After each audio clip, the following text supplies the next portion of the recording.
About পিপুল চ্যানেলে আপনাদের স্বাগত। 13ই নভেম্বর 2024 পশ্চিমবঙ্গের 6টি বিধানসভার অকাল নির্বাচন হয়ে গেল। এই নির্বাচনের নাম অকাল বললেও ফলাফল কি হতে পারে? 6টি কেন্দ্রের 5টি তৃণমূলের ছিল এবং একটি ছিল বিজেপির দখলে। মানুষ কি ফলাফলের গতানুগতিক ধারার বাইরে আসতে চাইছে, কিন্তু বেশি সংখ্যক মানুষ চাইছে না। তাহলে ফলাফল কি হতে পারে? তৃণমূল তাদের জেতা 5টি আসন ধরে রাখবে, বিজেপির আসনটাও জয়লাভ করতে পারে। তৃণমূলের এই জয়লাভ কাদেরকে নিকটতম পরাজিত দল বলে মনে হয়? অবশ্যই বিজেপি। বাম, আইএসএফ এদের অবস্থার পরিবর্তন হবে না? নিশ্চয়ই হবে। ভোট শতাংশে প্রাপ্তিযোগ বাড়বে। তার মানে মানুষের মুখে মুখে বামেদের পক্ষে এত যে কথা শোনা যায়, এর প্রতিফলন ইভিএমে দেখা যাবে না। কিন্তু কেন? এই কেনর একটি খণ্ডচিত্র দেখুন। আধা ঘন্টার মধ্যে না পেলে মারি ফেলেন। আধা ঘন্টার মধ্যে টাইম দিয়ে গেলাম। তুই কি দেখিস?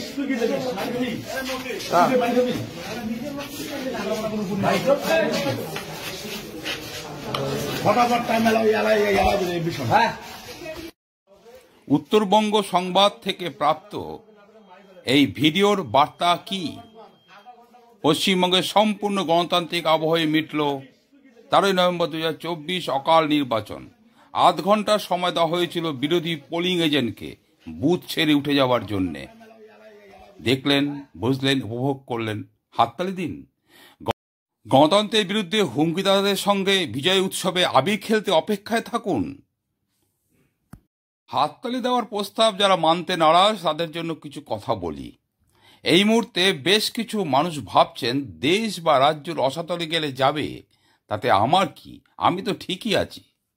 টোটো, অটো চালিয়ে এলাকায় বাজার নিয়ে বসে, হকার্স কর্নার বা রাস্তার উপর দোকান চালিয়ে, প্রমোটারে হয়ে ইমারত সরঞ্জাম সাপ্লাইয়ের কাজ করে, বাড়ির মহিলাদের অনেকেই পৌরসভার বিভিন্ন কাজে, যেমন আশাকর্মী, স্বাস্থ্যকর্মী ইত্যাদি। তো মানুষের একটা বড় অংশ এভাবেই চলছেন। রাজ্যের সরকার গঠনে এসব মানুষদের সংখ্যাটা অনেকটাই। গ্রামাঞ্চলের মানুষদের অনেকেই আছেন যারা শহরাঞ্চলের মতো ছোটোখাটো পেশায় বা শহরে এসে নানারকম কাজ করে সন্ধ্যা নামার আগেই বাড়ি ফিরছেন। এই দু ধরনের মানুষ পারিবারিক আর্থিক চাহিদা মেটানোর জন্য সামান্য কাজকর্মে এতটাই ব্যস্ত যে এদের পক্ষে শোষণ, বঞ্চনা, নিপীড়ন এসব নিয়ে ভাববার অবকাশ নেই। বরং যারা ভাবতে চান তাদেরকে অন্যরা নিরুৎসাহী করে বলে, ওসব ভেবে কোনো লাভ নেই, আমাদের জন্য ভাবার কেউ নেই, নিজের কাজ নিজেকেই করতে হবে। যেমন মানিক বন্দ্যোপাধ্যায় লেখা পদ্মা নদীর মাঝিতে স্পষ্ট লিখেছেন, জেলে মাঝির প্রবল বর্ষার দিনেও পদ্মায় মাছ ধরতে যেতেই হবে, যত জ্বর থাকুক না কেন। কারণ বর্ষার পর বিপুল পদ্মা কৃপণ হয়ে যায়, তখন আর সাধারণ জেলে মাঝিদের মাছ ধরবার লাইসেন্স থাকে না। অর্থাৎ একদিকে অসহায়তা, অন্যদিকে জীবনের জন্য স্বপ্ন দেখা, লক্ষ্য স্থির করা, এসব এক প্রকার বিলাসিতা ছাড়া আর কি? তবুও প্রশ্ন আসে মনে। কি প্রশ্ন? 34 বছরের সরকারটা পশ্চিমবঙ্গের মানুষের ভোটে জিতেই তো 1977 সালে ক্ষমতায় এসেছিল। সেই সরকারের কাজকর্ম কি খুবই নিম্নমানের ছিল? কেন বলছি?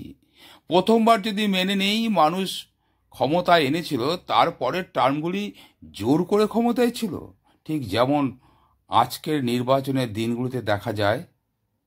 যদি সেটা নাই হবে, তাহলে একটা খণ্ডচিত্র দেখি। এবিপি আনন্দের উজ্জ্বল মুখার্জি তুলে ধরেছেন সেই চিত্র।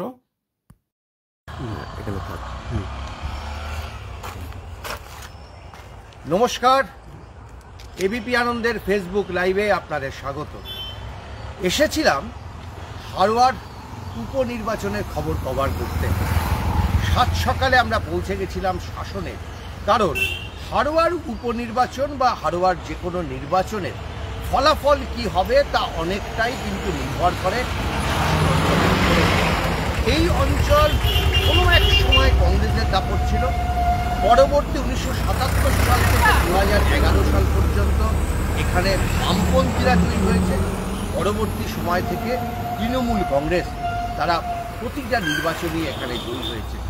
শাসন মানে যে মানুষটার কথা সবার আগে মনে পড়ে তিনি হচ্ছেন মজিদ মাস্টার। দীর্ঘদিন তিনি শাসনে নেই, বলা যেতে পারে 2009 সালের পর থেকেই কিন্তু মজিদ মাস্টার শাসন ছাড়া অন্য জায়গায় রয়েছেন। আমরা যেতে যেতে একটা জায়গায় এসে কিছুটা থমকে দাঁড়িয়ে গেলাম, কারণ এই কার্যালয়ে আগে আসার অভিজ্ঞতা আমাদের আছে। এই মুহূর্তে একটা কার্যালয়ের ছবি আপনাদের দেখাবো। দেখুন, শাসনের মূল কার্যালয়। আমরা একটা সময় 2006 সালের আগে এই কার্যালয় বা 2009 সাল পর্যন্ত এই কার্যালয় ছিল সবচাইতে গুরুত্বপূর্ণ সিপিএমের দফতর। অনিল বিশ্বাস স্মৃতি ভবন দেখতে পাচ্ছেন, লেখা রয়েছে অনিল বিশ্বাস স্মৃতি ভবন। এই কার্যালয়টা উদ্বোধন করেছিলেন বিমান বসু। তারিখ রয়েছে 30/8/2006। 30/8/2006 উদ্বোধন করেছিলেন বিমান বসু। এখনো পর্যন্ত সেই ফলক কিন্তু অক্ষত। আর এই মুহূর্তে এই কার্যালয়ের অবস্থা, গোটা কার্যালয়টা এই মুহূর্তে একেবারে খড়ের গাদায় ঠাসা। স্থানীয় মানুষজন এখানে নাকি খড় রেখে চলে যান, কারণ 2010 সালের পর থেকে এই কার্যালয়ে আর সিপিএমের কোনো কর্মী সমর্থক তারা পা দিতে পারেননি। শোনা যায় যে 2009 সালের লোকসভা নির্বাচনের পরই এই কার্যালয় ভাঙচুর হয় এবং তারপর থেকে এই কার্যালয় অন্য কোনো রাজনৈতিক দল দখল না করলেও এই কার্যালয় কিন্তু সিপিএমের পুরোপুরি হাতছাড়া হয়ে যায়। ফলে এই মুহূর্তে এই ছবি আমরা আপনাদের সামনে দেখাচ্ছি যে গোটা কার্যালয়ের এখন কি চেহারা। খড়ের গাদায় ভর্তি হয়ে রয়েছে স্থানীয় মানুষজন, তারা কিন্তু এখানে খড় রাখেন। আমরা কথা বলছিলাম স্থানীয় মানুষদের সঙ্গে, গরু বাঁধা থেকে শুরু করে সব কিছুই এখানে তারা রাখেন।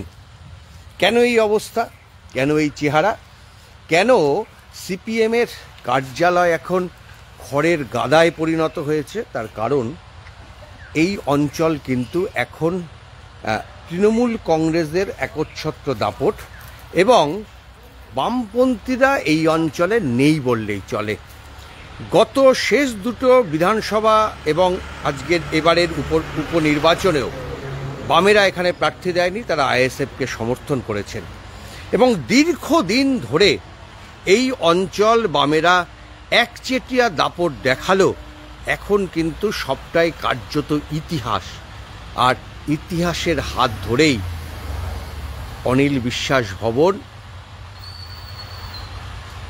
এই ভবন এখন খড়ের গাদায় পরিণত হয়েছে। এখানে কোনো বামপন্থী কর্মী সমর্থকদের ঢুকতে পর্যন্ত দেওয়া হয় না, তার ছবিটা কিন্তু স্পষ্ট। এই কার্যালয় একসময় মজিদ মাস্টার বসতেন, এই কার্যালয়ে একসময় বামপন্থী যারা নেতৃত্ব ছিলেন তারা আসতেন, কিন্তু সবটাই এখন অতীত। স্থানীয় মানুষদের বক্তব্য,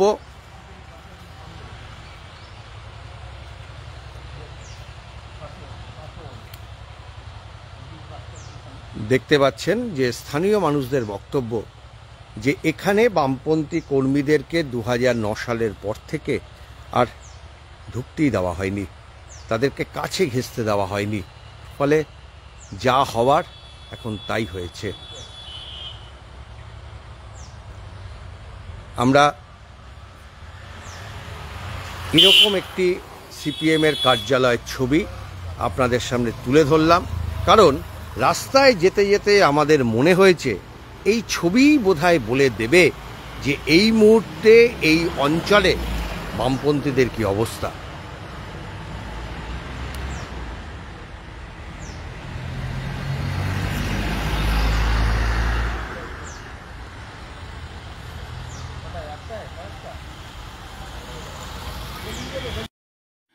উজ্জ্বলবাবু এখানেই থেমে যাননি, তিনি আরও তথ্য তুলে ধরেছেন আমাদের জন্য।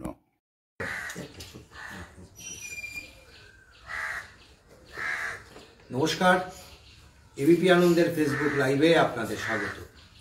আমি উজ্জ্বল মুখোপাধ্যায়। সকালবেলা আমরা একবার শাসন থেকে আপনাদের সামনে এসেছিলাম এবং দেখিয়েছিলাম যে শাসনে এই মুহূর্তে সিপিএমের কার্যালয়ের কী অবস্থা। সেখানে এখন প্রচুর পরিমাণে খড় ডাই করা রয়েছে, গ্রামের মানুষরা সেখানে তাদের খড় রাখে, কারণ 2009 সালের পর থেকে এলাকায় কিন্তু লাল ঝান্ডা হাতে মিছিল মিটিং কার্যত অসম্ভব, এমনটাই সিপিএম নেতৃত্বের দাবি।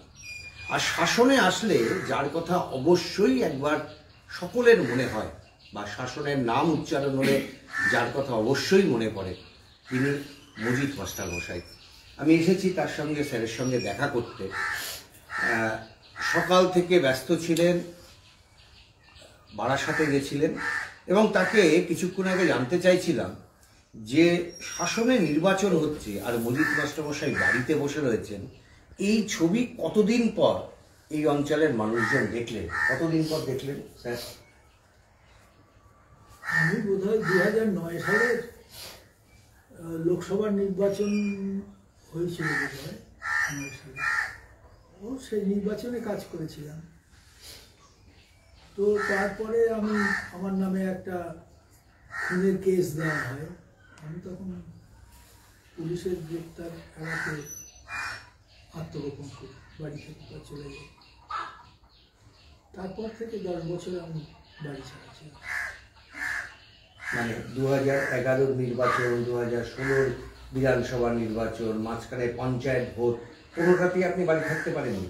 বাড়ি ছিলাম না। 20 সালে 14 সালে একবার এসেছিলাম বাড়িতে, পুলিশরা এবং তখন এবং শাসক পার্টির লোকজন মিলে আমাকে বাড়ি থেকে চলে যেতে বাধ্য করেছে। মানে বলতে গেলে অনেকদিন পর, মানে 2021-এ কি ভোট দিতে পেরেছিল? 2021-এ আমি বাড়ি এসেছি।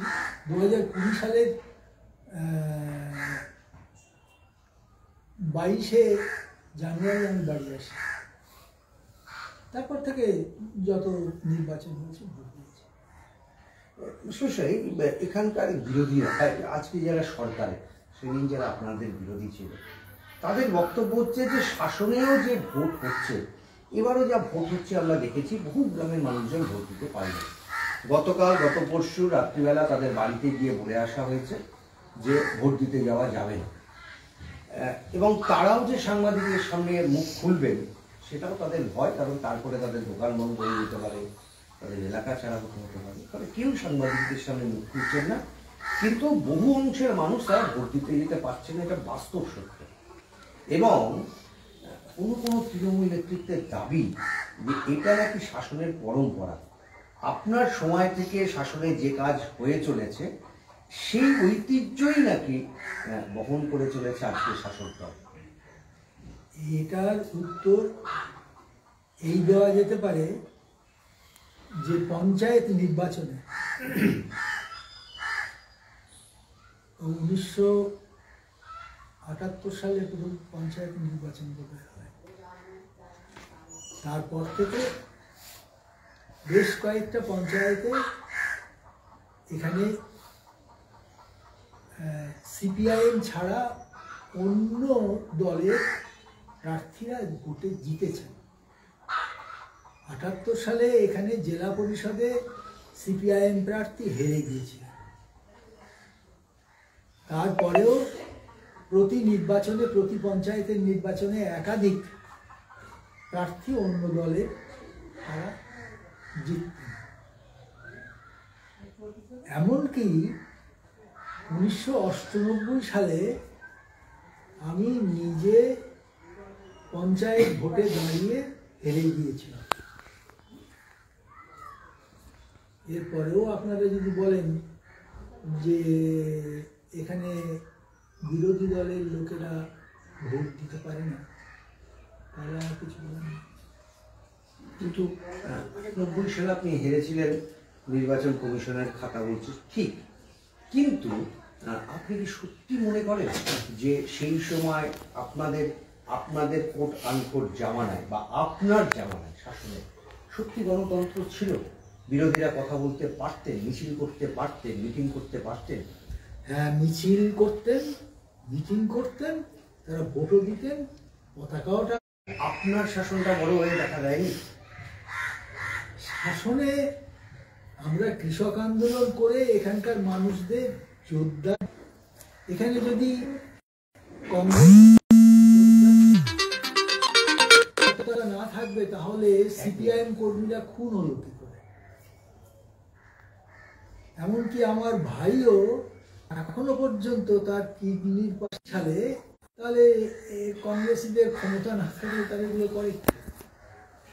এখন তার বিরুদ্ধে আমরা গ্রামের মানুষকে একতাবদ্ধ করে আমরা সেটা রোখার চেষ্টা করেছি, এইটাই আমাদের অপরাধ। এর জন্য কুৎসা যা করতে হয়, মজিদ মাস্টার, চোর, গুন্ডা, ডাকাত, নারী ধর্ষণকারী, লুটেরা, সবকিছু বলা হয়। আপনাকে শাসনের মানুষ ভয় পেতেন, এটা অস্বীকার করুন? ভালোবাসতেন।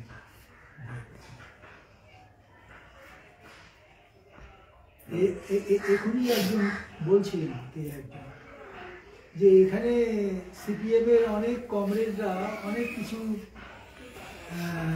নোংরামি বা অনেক কিছু বাড়াবাড়ি করেছে, কিন্তু মাস্টারমশাইয়ের কাছে গিয়ে একবার বলতে পারলে, জানাতে পারলে আর সেটা ঘটতো না, তার সমাধান হবে। এখানে সিপিএম এর একজন পার্টি মেম্বার একজন মদ খেয়ে এক মহিলার ভাতের হাঁড়ি উল্টে দিয়েছিল। এই অপরাধে তাকে পাকা রাস্তার ধারে এনে দড়ি দিয়ে ইলেকট্রিকের খুঁটির সঙ্গে বেঁধে 8 ঘন্টা রেখে তাকে লজ্জা দেওয়া হয়েছিল। তার মানে সেই সময় গোটা শাসন জুড়ে কোট আনকোট মজিদ মাস্টারের শাসন চলছে? মজিদ মাস্টারের শাসন নয়, জনসাধারণ একতাবদ্ধভাবে তারা চলতো এবং ওই একতা বজায় রাখবার জন্যে তারা পরস্পরের মধ্যে বিবাদ বিসম্বাদ কেউ কিছুই করত। গ্রামের মানুষ কিন্তু একটা কথা বলছেন যে সেই সময়টায় যারা বিরোধী, আজকে যারা সরকারে রয়েছে তাদের বক্তব্য হচ্ছে সেই সময় গ্রামে চুরি, ছিনতাই, মানুষের বাড়িতে লুট করা, ধানের গোলা লুট করা, মাছের ভেরিতে দেওয়া, তেল দেওয়া, এইসব কিন্তু বন্ধ হয়ে গেছিল। এবং বলা হতো যে মাস্টারমশাইয়ের কানে যদি গিয়ে সেই খবর পৌঁছে তাহলে তিনি আস্ত রাখবেন না। এই কথাটা কিন্তু আপনার সম্পর্কে এখনো গ্রামে প্রচলিত রয়েছে। খড়িবাড়ির লোকেরা ভেরি করবার জন্য শাসন অঞ্চলে আসত, এটা আপনি খড়িবাড়ির ভেরিওয়ালাদের জিজ্ঞেস করে জেনে নিতে পারেন। তারা তো সবাই সিপিএম করতো না, বিভিন্ন দলের লোক, তারা এখানে ব্যবসা করতে আসতো এবং বাইরের লোক ব্যবসা করতে এলে আমাদের এলাকার উন্নতি হবে, এই জন্য আমরা তাদের যত রকমের সাহায্য করা সব করবার চেষ্টা করি। মানে যা আপনার সম্পর্কে প্রচার হয়েছে তার কতটুকু সত্যি সেগুলো মানুষের কাছে জিজ্ঞেস করবেন, আমি বলব। একটা সময় বলা হতো আপনি প্রচুর অর্থের মালিক। আমরা একাধিকবার আপনার বাড়িতে এসে দেখেছি, আপনি যখন ভাড়া বাড়িতে থাকতেন বারাসাতে, সেখানে গিয়েও দেখেছি। যেটা বস্তিতে থাকতাম, বারাসাতে যে ঘরটায় ভাড়া থাকতো এই কাজীপাড়ায়, সেটা একটা বস্তি। এবং সেখানে চারপাশের লোকেরা আবর্জনাগুলো ফেলে ঘরের চারপাশে, সেখানে ভয় থাকতো। এবং আপনার এই যে বাড়ির অবস্থা, যেটা আপনার ওই আমার ওই পাশের ঘরটায় গিয়ে দেখেন, ঘরটা হেঁটে ভেঙে যাচ্ছে। আমি মেরামত করবার সামর্থ্য হচ্ছে না। আপনার ছেলে মেয়ে তারা আপনার উপরে একটু হলেও ক্ষুব্ধ, কারণ আপনি সবটা থাকা সত্ত্বেও তাদেরকে কখনো কোনো চাকরির সুযোগ করে দেননি। আমার মেয়ের একবার প্যারা টিচারের সুযোগ হলে পরে আমি মেয়েকে একটা ডিকটেশন দিয়ে একটা দরখাস্ত লিখিয়েছিলাম ডিএমের কাছে, যে আমার মেয়ের ওই প্যারা টিচারের কাজটা স্কুল কমিটি দিয়েছে, সিলেকশনটা করেছে, ওটা স্বজন পোষণ করে। ডিএম সাহেব তদন্ত করে এবং সেটা তারপরে 3 বছর আটকেছে। ওনার পরে যখন বুঝলেন যে না ওখানে কোনো স্বজন পোষণ ঘটেনি, তখন তারা আবার সেই প্যানেলকে অনুমোদন দিয়েছিলেন। আমি যদি পয়সার জন্য করবো তাহলে তো করতে পারতাম। আসলে এত কিছু করার পরও 2015 সালের পর দলের সাথে আপনার আর কোনো সম্পর্ক নেই, আপনি সিপিএম ছেড়ে দিলেন। এবং কেউ কেউ বলেন, কেউ কেউ বামপন্থীরা বলেন যে তৃণমূলের সঙ্গে কথা বলেই আপনি নাকি দূরে সরে গেছেন, যাতে আপনি আবার শাসনে ফিরতে পারেন। আমি মিথ্যাচার করি না। আমি 40 বছর শিক্ষকতা করেছি, এখনো আমি শিক্ষক। আমি মিথ্যাচার করি না। শাসনে থাকতে পারছেন, সমস্যা হচ্ছে না? আমি এখন রাজনীতি করি না, আমার কোনো শত্রু নাই, সবাই আমার বন্ধু। আরো একটা খবর আপনাদের জানাই যে এর মধ্যে মানে শাসন ছাড়ার পর, শাসন ছাড়া কেন করলেন হঠাৎ ইংলিশ অনার্স? আমি লেখাপড়া করতে ভালোবাসি। আমার মা বাবা কেউ লেখাপড়া জানতেন না, কিন্তু বাবা আমাকে, আমি যখন ক্লাস 3-তে পড়ি তখন ওই বেলিয়াঘাটা হাট থেকে বিষাদ সিন্ধু বই একখানা কিনে এনে দিয়েছিল। বিষাদ সিন্ধু বইয়ের ভাষা, বঙ্কিমচন্দ্রের ভাষা তাই তো শক্ত। তো ওই বয়সে ওটা পড়া খুব কষ্টকর, কিন্তু সৌভাগ্যক্রমে মা সরস্বতীর কৃপায় আমি ওটা করতে পারতাম। এবং ছোটবেলায় খুব দুষ্টু ছিলাম। আমি বাবার কাছে গল্প শুনেছি, বাবা বই এনে দিয়েছিল, আমি সেই বইটা নিয়ে পড়া শুরু করেছিলাম, আমার দুষ্টু বন্ধ হয়ে গেছিল। লেখাপড়া করার উপরে যে কোনো কারণেই হোক আমার একটা আগ্রহ আছে। আমি চিরকাল গরিবের ঘর থেকে এই চেষ্টা করেছি পড়াশোনা করতে। তারপরে তো এমএ পাস করার পরে বাবা বললেন যে তুমি আর কিছু করো। আমি যখন বিএড ভর্তি হতে যাই সেন্ট জেভিয়ার্স কলেজে, তখন বাবা বলে ও তুমি ছেড়ে দাও, আমি বুড়ো হয়ে গেছি। আমি বললাম আমি যদি শিক্ষকতা করি তাহলে আমাকে বিএডটা পাস করতেই হবে, নতুন আমার শিক্ষকতার কোনো মূল্য হবে না। তো বাবার অমতেই আমি সেন্ট জেভিয়ার্স কলেজে ভর্তি হয়ে সেখানে পড়াশোনা করি। তারপরে যখন সুযোগ পেলাম, আমরা যখন 2015 সালে পার্টি করা ছেড়ে দিলাম, তো তখন আমার হাতে অনেক সময়, বাড়ি ছাড়া অবস্থায় কোনো কাজকর্ম নেই। তখন আমার ছোটবেলা, আমার বাংলা এমএ পাস করবার পর আমার স্বাদ ছিল আমি ইংরেজি করব। কারণ আমি স্কুলে বাংলা এমএ পাস করা সত্ত্বেও আমাকে স্কুলে ইংরেজি পড়াতো।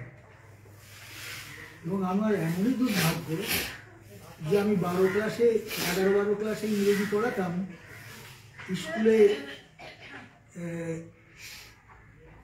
ইংরেজি পড়াবার শিক্ষক ছিলেন না।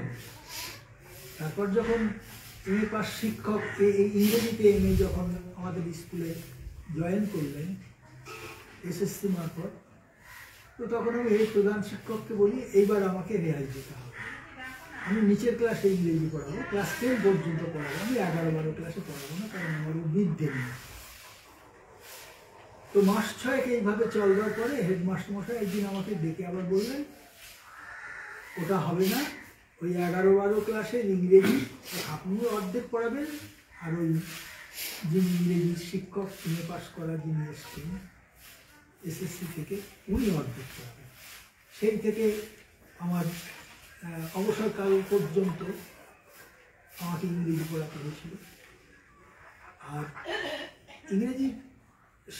ইংরেজিতে আমি ছোটোবেলায় ভালো ছিলাম, কিন্তু পরবর্তীকালে স্কুল ফাইনাল পরীক্ষা দেওয়ার সময় স্কুল ফাইনাল পরীক্ষা দেওয়ার সময় তারপরে এমএটা বাংলা নিয়ে করলেন আর কি। এমএটা বাংলা নিয়ে করি, সেটা আমার শিক্ষক জীবনের উন্নতির জন্যে। কিন্তু পরে আবার যখন আমাকে ইংরেজি পড়াতে হলো এবং পড়াতে হচ্ছে, তখন আমি ইংরেজিতে এমএ করার চেষ্টা করি, কিন্তু রাজনীতিতে ঢোকার জন্য আমার সেটা খুব অবসর হয়নি। তারপরে আমি যখন সময় পেলাম 2015 সালে রাজনীতি থেকে সরে আসার পরে, তখন আমি ইংরেজিটা এমএ করবার চেষ্টা করলাম এবং সেটা করা হলো। আসলে আমার শেষ প্রশ্ন সেটা হচ্ছে যে আজকে এখানে দাঁড়িয়ে এই শাসনে বসে কখনো কি মনে হয় যে এই যে আপনার দীর্ঘ রাজনৈতিক জীবন, সেখানে এমন কিছু ভুল করেছেন বা ভুল করে থাকতে পারেন যেটা না করলেই ভালো হতো, যেটার জন্য অনুশোচনা হয়, যেটার জন্য কখনো মনে হয় যে কেন করলাম, কী জন্য করলাম? এটা যখন দুষ্টবুদ্ধি মাথায় চাপে তখন মনে হয় যে পার্টিতে রাজনীতি করাটাই আমার ভুল হয়েছে। কিন্তু রাজনীতি করে আমি আনন্দ পেয়েছি এবং এটা আমার জীবনের সাফল্য। মানুষ আমাকে আজকে দিনে যতটুকু চেনে বা যদি কিছু ভালোবেসে থাকে, তার অর্ধেক কারণ আমার শিক্ষকতা করার জন্য, অর্ধেক কারণ রাজনীতি করার জন্য। অতএব রাজনীতি করে আমার জীবনটা ব্যর্থ হয়নি, বরং আমি সফল হয়েছি, এটা আমার বিশ্বাস।